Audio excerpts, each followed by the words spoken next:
Hey guys, welcome to the second part of this video on how to do a wheel swapped car. We have the 55 gasser with the FTEs that I put in the other night, and basically I just showed you how to drill out a car and carefully remove the axles and pop them into a new car.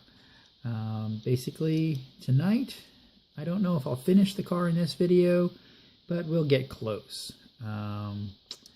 Yeah, so I'm going to show you how I glue in the axles in this video. Nothing fancy, as you can see. I just use JB Weld. Get this in Walmart, you can get this Tractor Supply, any place has it. If not, you can get it from Amazon or eBay. And yeah, I'll just mix them up real quick and I'll show you how I do it, and yeah, let's get to it. Okay, I'm actually going to try and mix up the JB Weld on camera, so hopefully I don't make too big a mess while I'm doing this. It doesn't really take too much, and for a palette, if you will, or just something to mix on, I always just grab an old blister, a Hot Wheels blister back, and mix them up on there, just because I always have them around.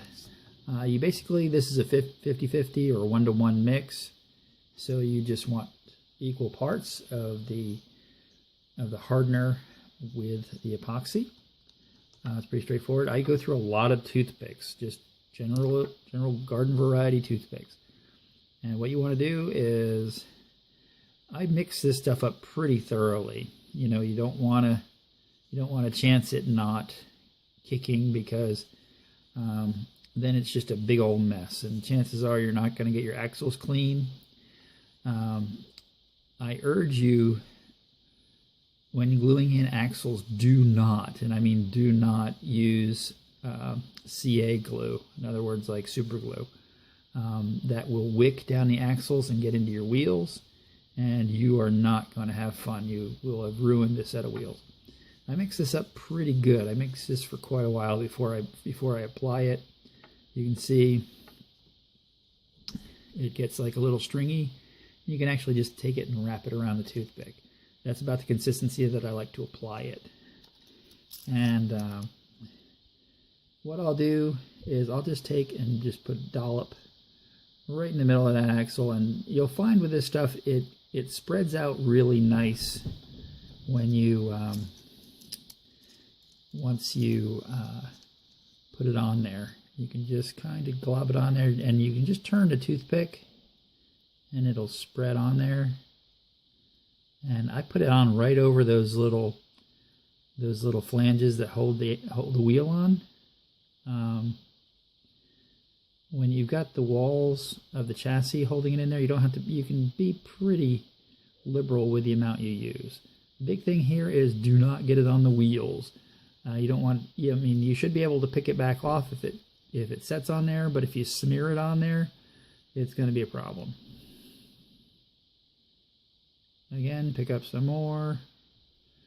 You get, like I said, it gets to a nice consistency where you can actually just kind of get a nice glob of it on the toothpick. Same deal here. I'm sorry if the lighting isn't very good.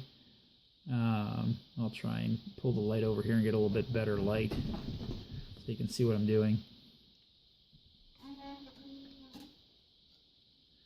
Go.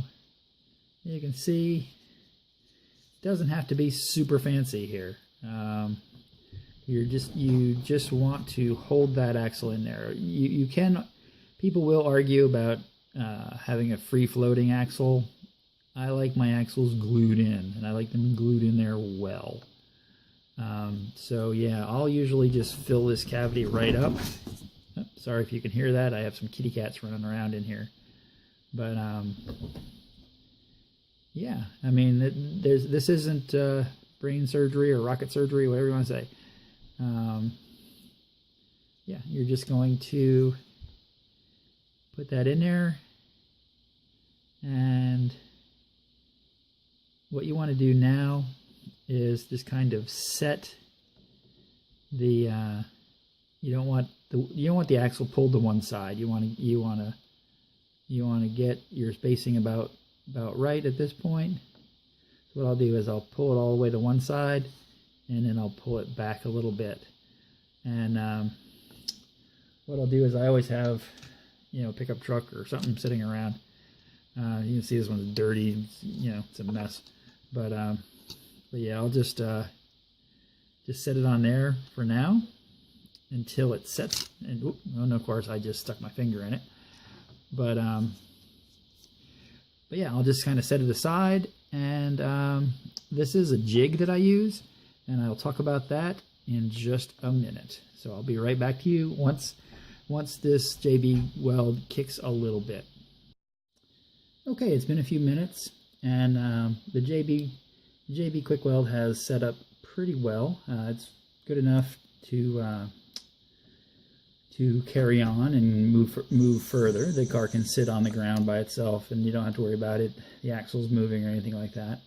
And I don't know if you can see this on here, but you can see I have a nice little bit of play in the wheels.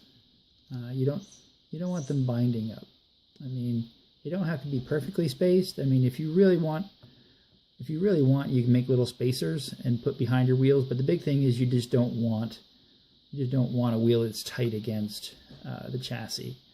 And one thing I did while it was curing, there are some little tabs that the way it comes, those tabs hold the axle in place.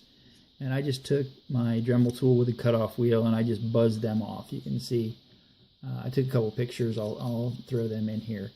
And yeah, this way I can put the car back together. And since the JB Weld was in there down along the axles, those tabs would have interfered with that. But you can see the body fits together real nice. And I'm going to take this downstairs by my scale and weigh it and see how much weight I need to add.